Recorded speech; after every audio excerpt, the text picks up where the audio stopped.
ఒకరి కష్టాలలో మరొకరు ఆదరిస్తూ ఉండాలి. ఒకరి బాధలు మరొకరు పంచుకుంటూ ఉండాలి. ఒకరి వేదనను మరొకరు వింటూ వారికి తగిన ధైర్యాన్ని ఇస్తూ ఉండాలి.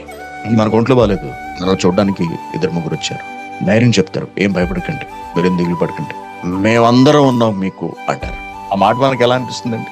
చాలా ధైర్యంగా అనిపిస్తుంది. అలాగే ఒక సంఘంలో ఒక సహవాసంలో ఒకరి ఇంటికి ఆ సంఘం అంతా వెళ్ళి వారితో మాట్లాడి వారిని ఆదరించి వారి దగ్గరికి కాసేపు కూర్చుని వచ్చినప్పుడు అందరూ నాకున్నారు అనే భావన కలుగుతుంది.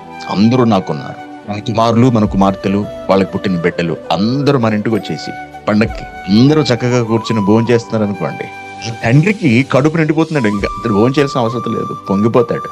బిడ్డలు తినడం చూస్తేనండి తల్లికి గాని తండ్రికి గాని ఎనలేని ఆనందం కలుగుతుందండి.